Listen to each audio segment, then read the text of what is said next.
ذہن میں بٹھانا ہے کہ یہ رمضان کہیں روٹین وائز ہی نہ گزر جائے، کہیں یہ بس روزہ رکھ لیا اور چھوڑ دیا، قیام کر لیا، صدقہ و خیرات کر دیا، لیکن دل اور ذہن کی تبدیلی نہ آئی، سوچیں نہ بدلی، دل نہ بدلا تو زندگی نہیں بدلے گی، زندگی کے اندر انقلاب نہیں آئے گا۔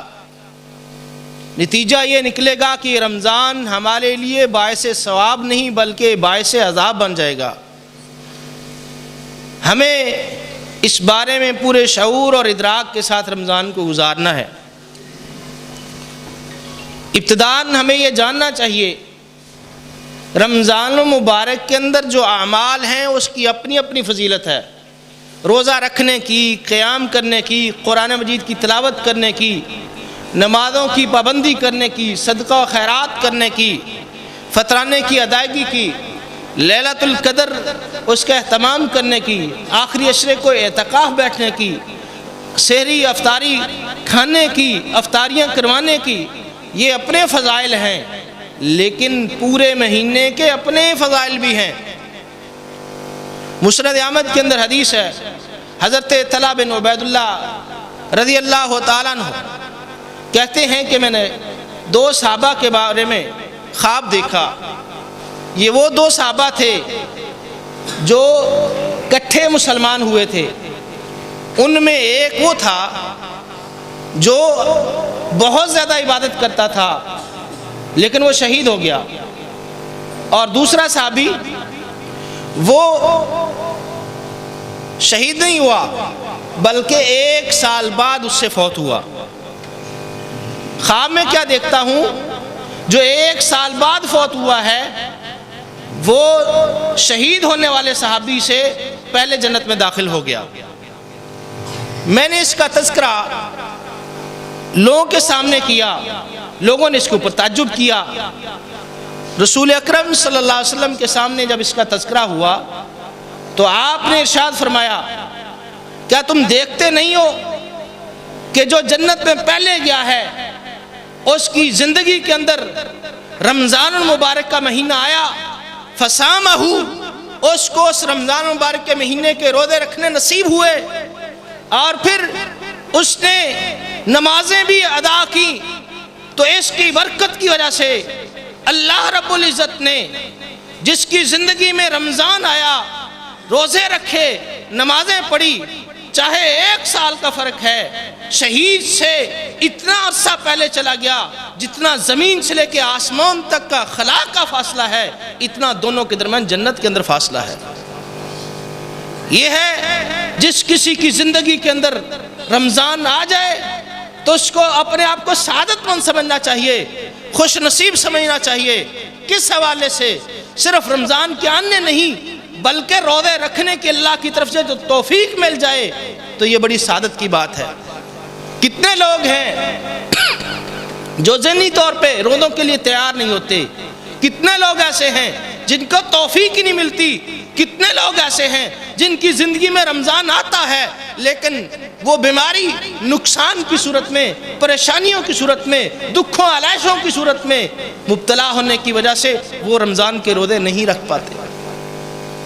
یہ سعادت کی بات ہے کہ رمضان بھی آئے اور ہمیں اللہ رب العزت روزے رکھنے کی توفیق دے۔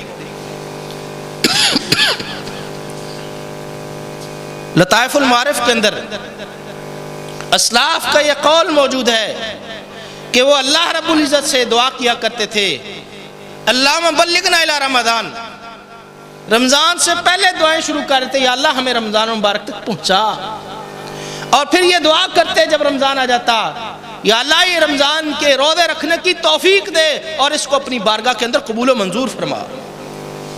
صرف نیکی کرنی ہی نہیں، اس نیکی کی توفیق مانگنی چاہیے اور پھر اس کی قبولیت کی فکر بھی کرنی چاہیے۔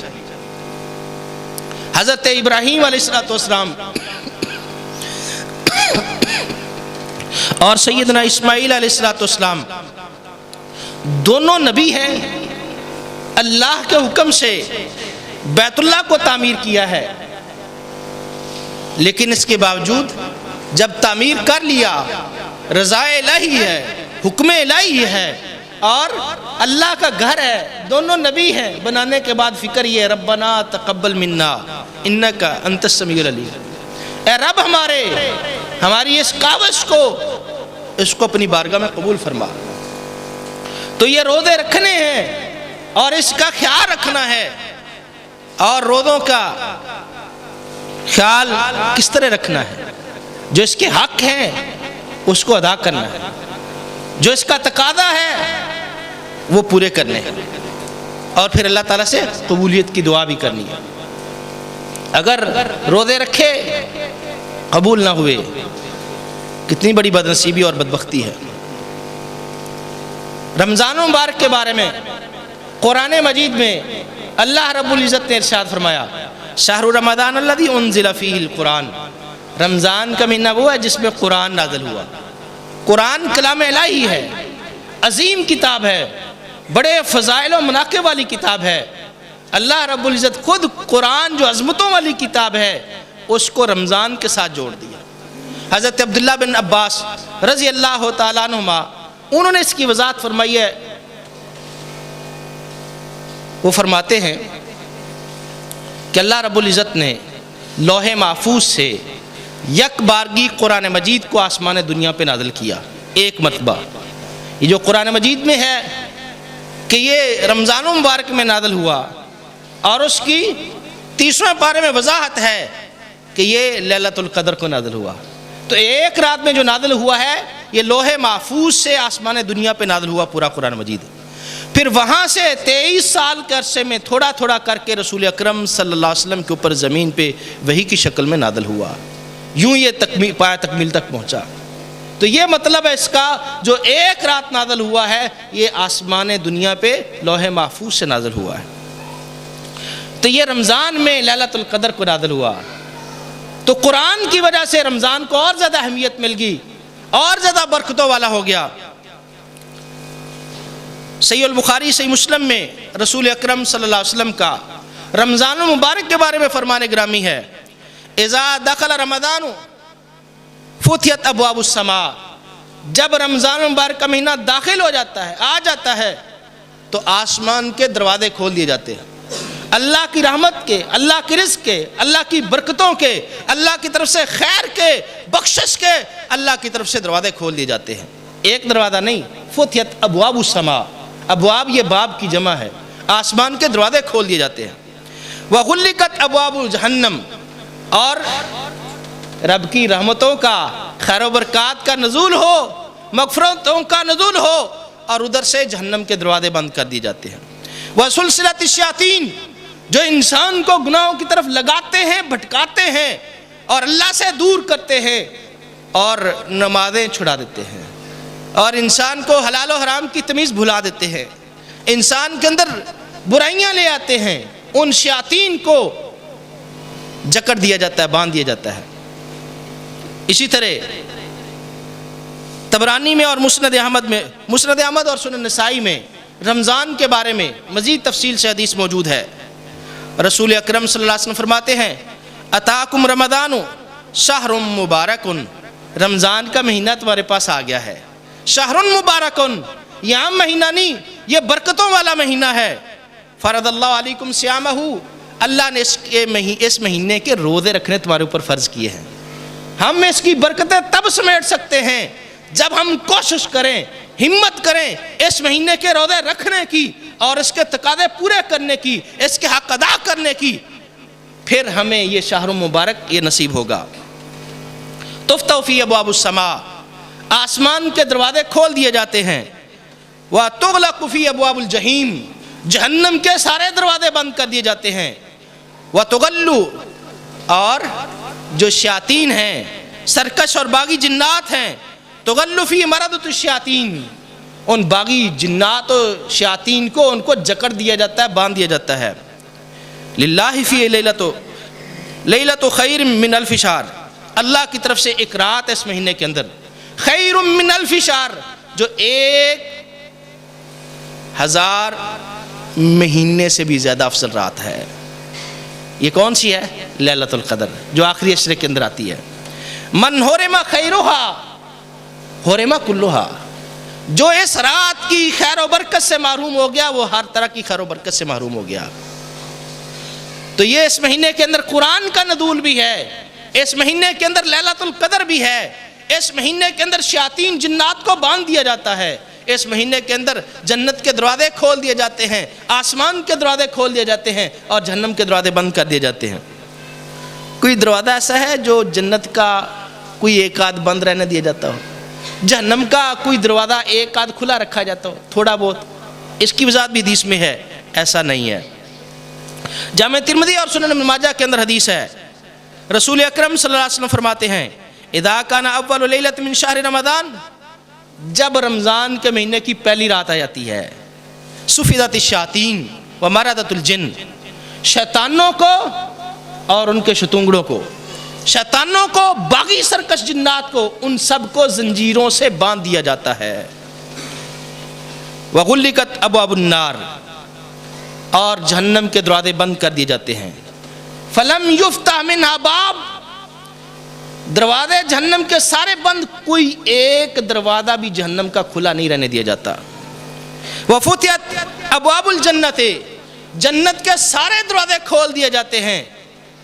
فلم یغلق منہا باب، جنت کا ایک دروازہ بھی ایسا نہیں ہے جس کو رمضان میں بند رکھا جائے، سارے کھول دیے جاتے ہیں۔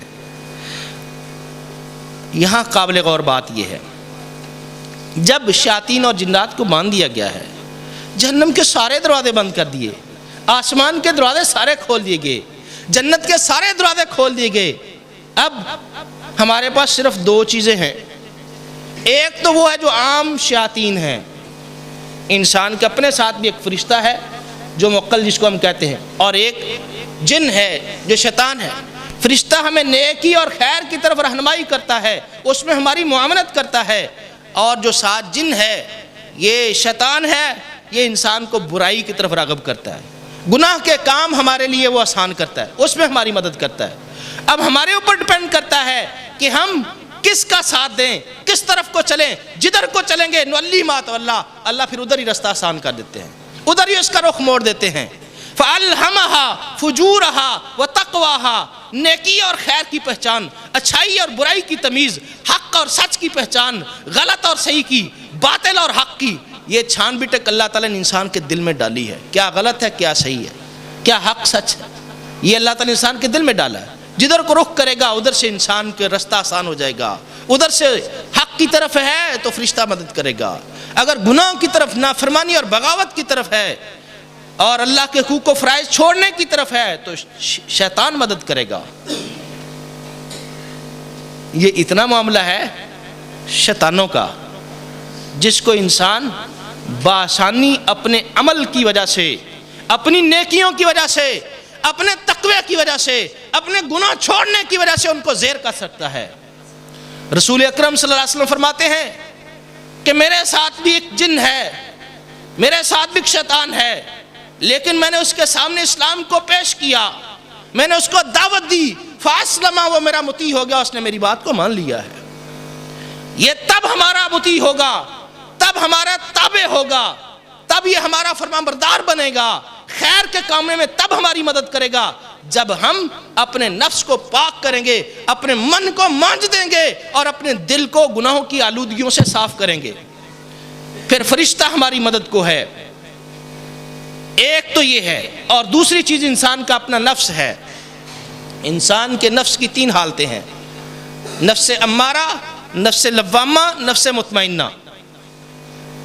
نفس لوامہ انسان سے گناہ ہو جائے تو اس کو ملامت کرتا ہے، یہ کیا کیا تو نے، یہ نہیں کرنا چاہیے، کیا ملا تجھے، کیا فائدہ حاصل ہوا، اور انسان کو نیکی کی طرف چلانے کی کوشش کرتا ہے۔ اور نفس مطمئنہ یہ ہے کہ انسان نیکی کرتا ہے، نماز پڑھتا ہے، روزہ رکھتا ہے، تلاوت قرآن کرتا ہے، پھر انسان کا نفس اور اس کا دل مطمئن ہوتا ہے، روح سرشار ہوتی ہے، دماغ کو سکون ملتا ہے، انسان کے دل کو سرور ملتا ہے، انسان کو تب نیکی کی حلاوت اور لذت محسوس ہوتی ہے۔ جس نے کبھی نماز پڑھی نہیں، اس کو پڑھنی پڑ جائے، آپ زبردستی اس کو شادی حال سے کھینچ لیں نماز پڑھ لیں، اس کے اوپر کیا گزرے گی؟ اس کو نماز کے اندر کچھ سکون سرور آئے گا؟ جس کی نماز چھوٹ جائے وہ مرغے بسمل کی طرح تڑپے، جس کی نماز رہ جائے، جس کا سجدہ رہ جائے، وہ ماہی بے آب کی طرح، مچھلی کو پانی سے باہر نکال دے کیسے تڑپتی ہے، ماہی بے آب کی طرح تڑپے۔ جب تک وہ نماز نہ پڑھ لے، جب تک اپنی پیشانی کو اللہ کے حضور ٹیک نہ دے، سجدے میں رکھ نہ دے، تب تک اس کو سکون اور چین نہیں ملتا۔ یہ نفس مطمئنہ ہے کہ انسان کا روزہ رہ جائے اس کو افسوس ہوتا ہے، ندامت ہوتی ہے، ہر وقت وہ مجبوری کے باوجود بھی پریشانی میں ہوتا ہے کہ میرا روزہ رہ گیا، میرا روزہ رہ گیا۔ رمضان کے روزے بعد میں نصیب نہیں ہوں گے، حالانکہ بعد میں اس کے لیے قضائی ہے، بعد میں ادائیگی کر سکتا ہے، یہ اس بندے کو نصیب ہوتا ہے۔ یہ تب ہوتا ہے جب انسان کی نیکیوں کے اوپر تسلسل بن جائے، روٹین بن جائے اور اللہ کی طرف سے توفیق اسے نصیب ہو جائے، پھر یہ نفس مطمئنہ اپنا کام دکھاتا ہے۔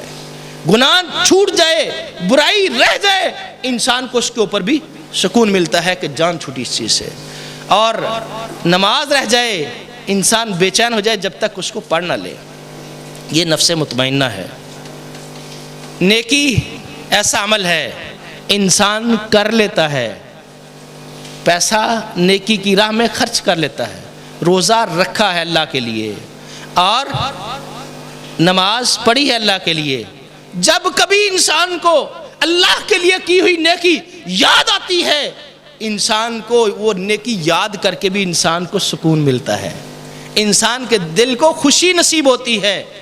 لیکن گناہ ایسا عمل ہے وقتی طور پہ لذت تو مل سکتی ہے، وقتی طور پہ اپنی نفس کی خواہش کو تو پورا کر سکتا ہے، لیکن زندگی میں جب کبھی وہ گناہ یاد آئے گا انسان کو سوائے افسوس اور ندامت کے کچھ حاصل نہیں ہوگا، شرمندگی ہوگی، ندامت ہوگی، اور ایک ڈر لگا رہتا ہے اللہ کی طرف سے کہ اس کا وبال نہ آئے، کہیں لوگوں کو پتہ نہ چل جائے، یہ گناہ کا نتیجہ ہے۔ لیکن جو نیکی ہوتی ہے یہ سدا بہار ہے، جب کبھی یاد آئے گی انسان کے دل کو سکون ملتا ہے، اور اللہ بھی اس کی لاج رکھتے ہیں۔ نفس امارہ جو انسان کو گناہ کے اوپر موٹیویٹ کرتا ہے، گناہ کے اوپر ابھارتا ہے، یہ نفس امارہ نفس کی تیسری حالت ہے، یہ گناہ کی طرف لے کے چلتا ہے، یہ کر لو، یہ کر لو، کوئی گل نہیں، ساری نماز نہیں پڑھ دے، کتنے سارے لوگ جو تو بخشیں گے تو ہی بخشے جائیں گے۔ جہاں لوگ کاروبار میں دو نمبری کرتے ہیں، وہ دغا فریب فراڈ کرتے ہیں، چور بازاری کرتے ہیں، وہ دو نمبریاں کرتے چیزیں بیچنے میں، ناپ تول میں کمی بیشی کرتے ہیں، وہ پیمانوں میں ڈنڈیاں لگاتے ہیں، پیمائشوں کے اندر غبن کرتے ہیں، گھپلا کرتے ہیں، سود رشوتستانی اس کے اندر ملوث ہے۔ وہ دوسروں کو دیکھتا ہے، اپنے نفس کو بھول جاتا ہے کہ میرا معاملہ اللہ کے ساتھ، ان کا معاملہ اللہ کے ساتھ ہے۔ وہ انسان کا نفس اس کو بھار رہا ہوتا ہے، اس کو نفس لوامہ کہتے ہیں۔ رسول اکرم صلی اللہ علیہ وسلم پناہ مانگا کرتے تھے، وَنَعُوذُ بِاللَّهِ مِن شُرُورِ أَنفُسِنَا، ہم اپنے رب سے، اپنے نفس کی شرارتوں سے، اس کی خباثتوں سے، اس کی آلودگیوں سے اپنے اللہ کی پناہ میں آتے ہیں۔ یہ دو چیزیں باقی رہ جاتی ہیں، ایک وہ شیاطین، وہ جن جو عام قسم کے ہیں، جن کو انسان اپنے نیکی اور تقوی کی وجہ سے، قرآن کی تلاوت سے، روزے سے، نماز سے ان کو زیر کر سکتا ہے، ان کو چاروں شانے چت کر سکتا ہے، ان کو گرا سکتا ہے، ان کو مغلوب کر سکتا ہے، مفتوح کر سکتا ہے۔ لیکن دوسرا انسان کا اپنا نفس ہے۔ یہ کیا ہے؟ اکیلا ہے، روزہ رکھا ہوا ہے، روزہ رکھ کے میرے نوجوان بھائیو، عزیز طلبہ، کوئی نہیں دیکھ رہا، موبائل کے اندر کیا کچھ ہے، پاسورڈ لگا ہوا ہے، پاسورڈ لگا، مجھے نہیں پتا، آپ کے والد کو، آپ کے استاد کو، آپ کے دوستوں کو، رشتہ داروں کو، بہن بھائیوں کو نہیں پتا کیا کچھ اس کے اندر۔ جب تک وہ پاسورڈ نہیں کھلے گا اندر کو کچھ پتہ نہیں چلے گا۔ صرف اللہ کے لیے، اللہ کے لیے نفس امارہ کے پیچھے لگنے کی بجائے، رمضان آ گیا ہے، روزے رکھنے ہیں، اس کو صاف کر دے۔ جو اس کے اندر گانے ہیں، سانگ ہیں، موویز ہیں، اس کو صاف کر دو۔ جو اس کے اندر بیہودہ چیزیں ہیں ان کو صاف کر دو۔ یہ کیا، کس کو پتا؟ آپ کو پتا ہے، آپ کے دل کو پتا ہے، آپ کے رب کو پتا ہے۔ اور رسول اکرم صلی اللہ علیہ وسلم کی نصیحت، اتق اللہ حیث ما کنت، جہاں بھی ہو تو اللہ سے ڈرتا رہے۔ تصور میں یہ ہونا چاہیے کہ اللہ مجھے دیکھ رہا ہے۔ جب انسان رضا الہی کی خاطر روزہ رکھتا ہے تو پھر آواز آتی ہے الصوم لی وانا اجزی بہ، سارے عمل ہیں اس کو لکھو، اس کا اجر لکھو، یہ فرشتوں کو حکم ہے، لیکن ایک عمل ایسا ہے وہ ہے روزہ، بندے نے میرے لیے رکھا ہے وانا اجزی بہ، اس عمل کا اجر اور ثواب، روزے کا اجر اور ثواب میری خاطر جو اس نے رکھا ہے، میری رضامندی کی خاطر، میری خوشنودی خاطر میں اس کو اپنے ہاتھوں سے بدلا دوں گا۔ ایسا روزہ رکھے، جو روزہ رکھا ہے تو انسان اللہ کے لیے رکھے، اللہ کی رضا کے لیے، اللہ کی خوشنودی کے لیے رکھا گیا روزہ انسان کو جہنم سے 70 سال کی مسافت سے دور کر دیتا ہے۔ اور انسان جب روزے کی حالت میں ہوتا ہے تو نفس امارہ کے پیچھے نہ چلے، تنہائی میں ہے، موبائل، لیپ ٹاپ، کمپیوٹر ہاتھ میں ہے، سوشل میڈیا ہاتھ میں ہے، فیس بک ہے، یوٹیوب پہ بیٹھا ہوا ہے، اب ان حرکت کرتی انگلیوں کو، تھرکتے ہاتھوں کو کوئی دیکھ نہیں سکتا سوائے اللہ کی ذات کے، کوئی روک نہیں سکتا، تنہا بیٹھے ہوئے ہیں سوائے اللہ کی ذات کے۔ ایک اللہ کا ڈر اور خوف ہے جس کی وجہ سے آپ ان چیزوں کو ٹچ نہیں کرتے، ان چیزوں کو واچ نہیں کرتے، ان کو آپ اوائڈ کرتے ہیں، بائی پاس کر دیتے ہیں، سائڈ پہ کر دیتے، نہیں دیکھتے، کیونکہ روزہ ہے۔ انسان جب اس نفس کے پیچھے چلے مجھے کون دیکھ رہا ہے، تنہائیوں میں بھی گناہ، روزے کی حالت میں بھی گناہ۔ گانا کون سا کھانے پینے کی چیز ہے؟ سگریٹ کون سا کھانے پینے کی چیز ہے؟ تمباکو کون سا کھانے پینے کی چیز ہے؟ یہ لاجک پیش کر کے سگریٹ بھی چلے، گانے بھی چلیں، موویز بھی دیکھی جائیں، لاجک کھانے پینے سے روزہ ٹوٹتا ہے، ان سے تو روزہ نہیں ٹوٹتا۔ یہ ہے نفس امارہ جو انسان کو اس مقام اور درجے پہ لے جاتا ہے جہاں گناہ نہیں نظر آتا، جہاں گناہ کی اہمیت نہیں رہتی۔ یہ سب سے بڑی بدبختی ہے انسان کی۔ لیکن اگر یہ چھوڑ دے پھر کیا ہے؟ اگر یہ چھوڑ دے پھر کیا ہے؟ وَيُنَادِ مُنَادٍ، ماحول پورا بن گیا کہ شہر مبارک آ چکا، یہ قرآن کا مہینہ آ چکا، یہ اللہ کی طرف سے رحمتوں، خیر اور برکت کا مہینہ آ چکا، جہنم سے آزادی کا مہینہ آ چکا، اور جنت کے وجوب کا مہینہ آ چکا، شیاطین باندھ چکے ہیں، بندے جا چکے ہیں، اور اب ہم کیا کریں؟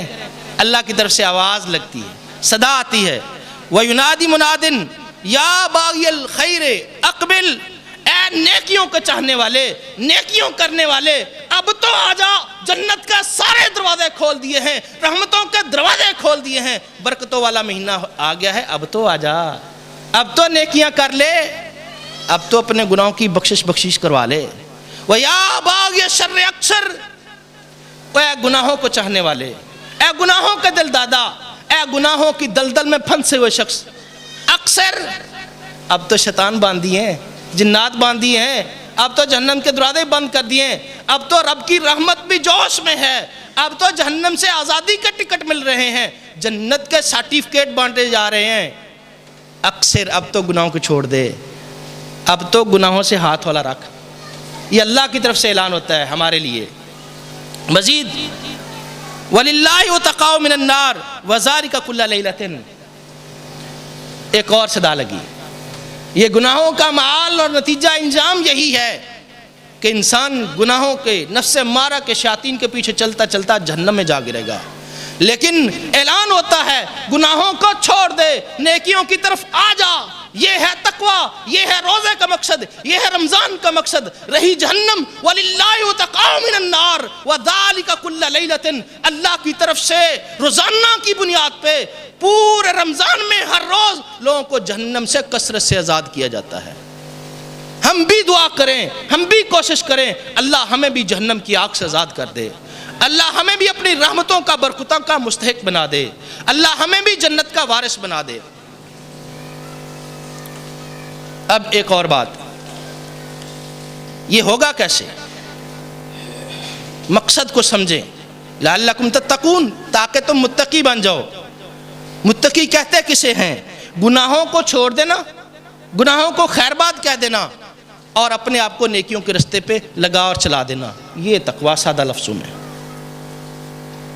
اگر ہم نے رمضان کے مہینے میں گناہ چھوڑ دیے، نیکیوں کے اوپر اپنے آپ کو چلا لیا، لگا لیا، اور رمضان گزرنے کے بعد ہماری وہ بدلی ہوئی کیفیت کہ رمضان کے اندر ہم نے توبہ کی تھی، گناہوں کو چھوڑا تھا، نیک اعمال کیے تھے، رمضان کے بعد بھی نماز کی پابندی ہوگی، رزق حلال کی پابندی ہوگی، 2 نمبری نہیں کریں گے، مال کے اندر ملاوٹ نہیں کریں گے، ہم ناپ تول میں کمی نہیں کریں گے، جھوٹ نہیں بولیں گے، ہم غیبت چغلی بہتان ترادی نہیں کریں گے۔ رمضان کے بعد بھی اگر ہم یہ عزم لے کے رمضان سے نکلیں گے تو سمجھ لیجئے بخشش کی ایک راہ، ایک دروازہ کھلا ہوا ہے، اور یہ ہمارے لیے نشانی ہے رب کی طرف سے بخشش کی اور رمضان کی قبولیت کی۔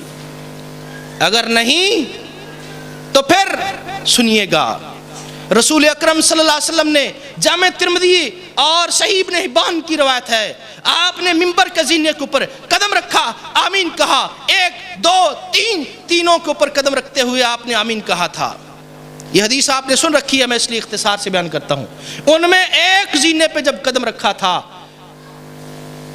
تو آپ صلی اللہ علیہ وسلم نے اس کی وضاحت فرمائی، صحابہ کے پوچھنے پہ بھی آپ نے ایک ایسا عمل کیا جو اس سے پہلے کیا نہیں؟ فرمایا میرے پاس جبرائیل امین آئے تھے، اس نے کہا جس شخص کی زندگی کے اندر رمضان المبارک کا مہینہ آ جائے اور پھر حتی انسلخا، رمضان رفتہ رفتہ آہستہ آہستہ گزرتا چلا گیا حتیٰ کہ وہ رمضان پورا گزر گیا، فلم یغفر لہو، لیکن اس بد نصیب کو بخشا نہ گیا، اس نے بخشش کا سما نہ کیا، اللہ سے معافی نہ مانگی، اللہ نے اس کو معاف نہ کیا، رمضان گزر گیا، فبعدا، ایسے شخص کے لیے ہلاکت ہے، تباہی ہے، بربادی ہے۔ میں نے یہ جبرائیل امین نے بددعا کی اور میں نے اس کو پر آمین کہی۔ یہ کتنی بدبختی ہے، کتنی بڑی بد نصیبی ہے کہ رمضان آئے اور گزر جائے، ہماری زندگی کے اندر کوئی چیننگ نہ آئے، پھر ہمیں گناہ کو، یہ نماز کے ترک کرنے کو، 2 نمبری کو، غیبت چغلی بہتان کو، اور ماپ تول میں کمی کو، چور بازاری کو، اس کو چھوڑنا ہوگا۔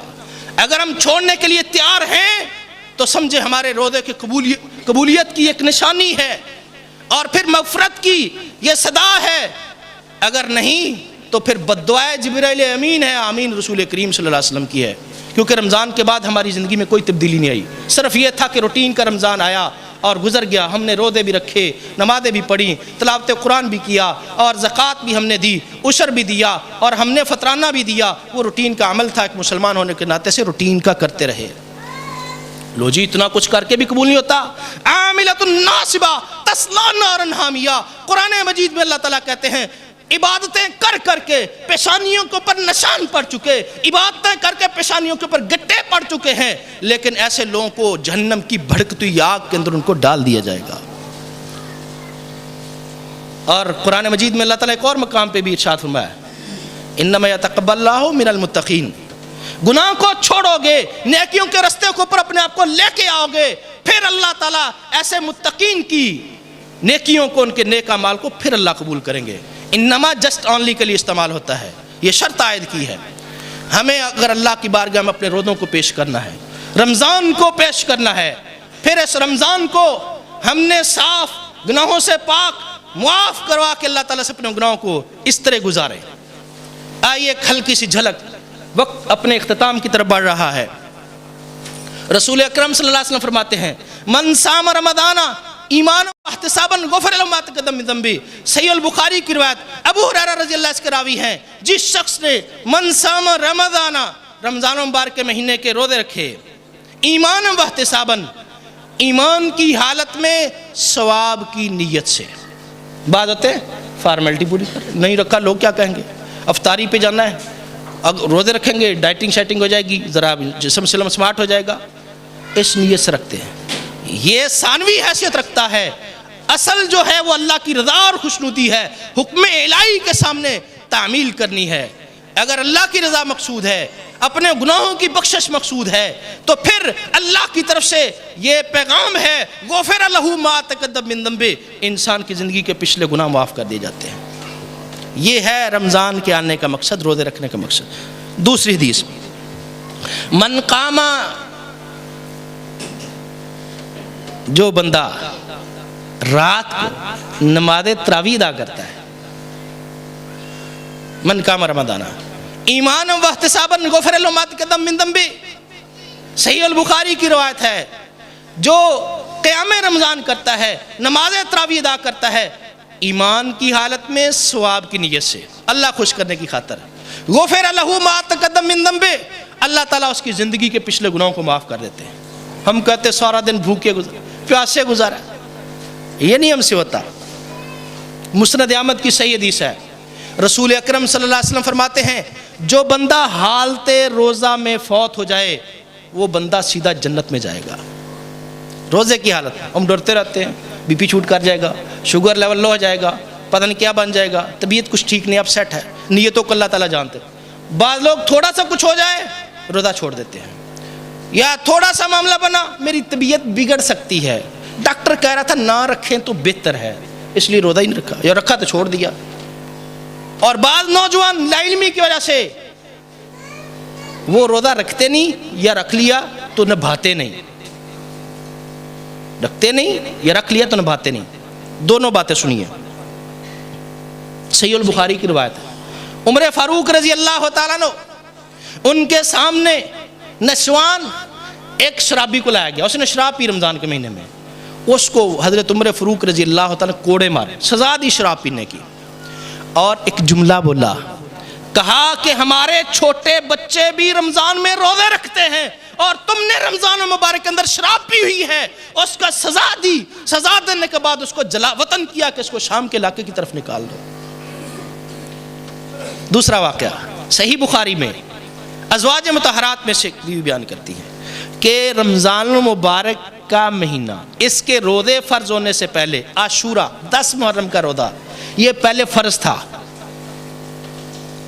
عاشورہ کا روزہ پہلے فرض تھا، پھر جب رمضان فرض ہو گیا تو اللہ نے اس کا اختیار دے دیا، چوائس دے دی، رکھ لو ٹھیک ہے، ثواب کا کام نہ رکھو کوئی حرج نہیں۔ جب یہ فرض تھا تب ہم عاشورہ کا روزہ اپنے چھوٹے بچوں کو روزے رکھواتی، اور وہ بھوک اور پیاس کی وجہ سے بچے روتے تھے، بلکتے تھے، تو ہم روئی کے کھلونے بنا کے ان کو دیتی اور ان کا دل بہلاتی تاکہ شام تک روزہ پورا کریں۔ میری مائیں بہنیں بیٹیاں اس عمل کے اوپر غور کریں، عمر فاروق رضی اللہ کے الفاظ کے اوپر غور کریں کہ ہمارے چھوٹے بچے روزے رکھتے ہیں، اور اس خاتون مسلم کے الفاظ سنیں کہ ہمارے بچے چھوٹے روتے، ہم روئی کے کھلونے دے کے ان کا دل بہلا کے شام تک روزہ پورا کرتے ہیں۔ یہ اہتمام ہوتا تھا، روزے چھوڑنے کا تصور نہیں تھا۔ جو بالغ و فرض ہے اس کے اوپر روزے، اس کو کہاں سے رخصت مل گئی؟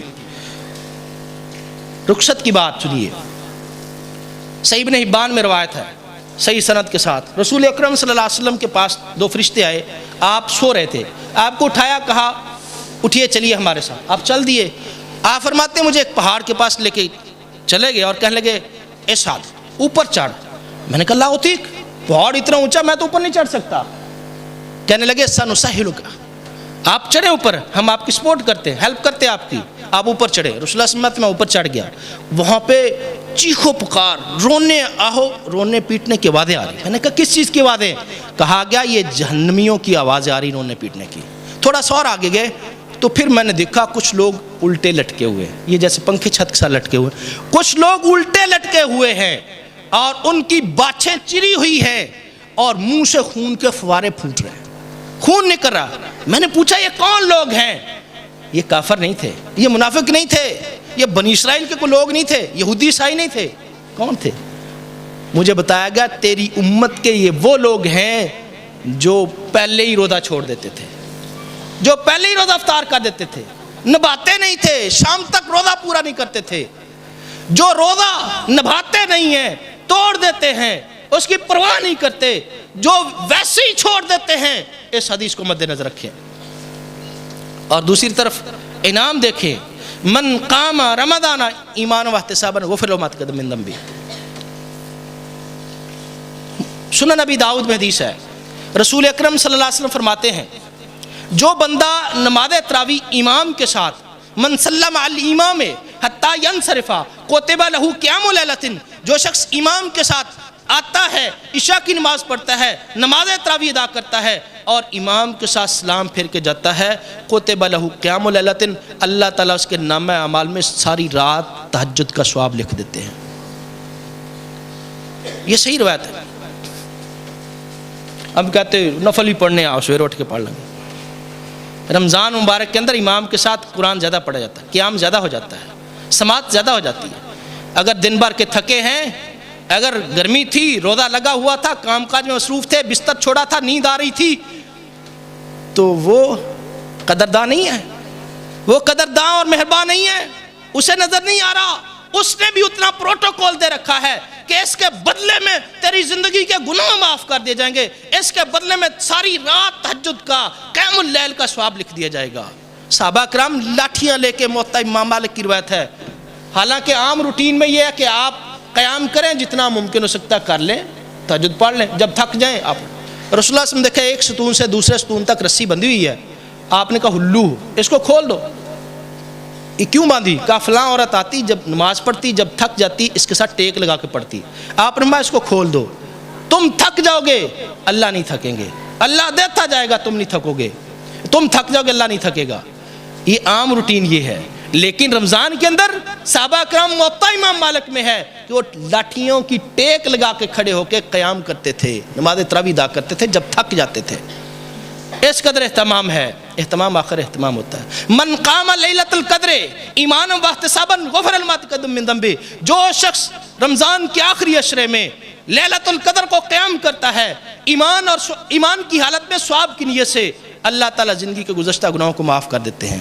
آخری عمل ہم عید پڑھنے کے لیے جاتے ہیں، سنن نبی داؤد میں ہے، رسول اکرم صلی اللہ علیہ وسلم سے پوچھا گیا کہ وہ عورتیں جنہوں نے نماز نہیں پڑھنی، آپ نے کہا فلیشہدنا، ان عورتوں کو ہماری عیدگاہ کے اندر شریک ہونا چاہیے اور مسلمانوں کی دعا اور مغفرت کے اندر وہ شریک ہوں۔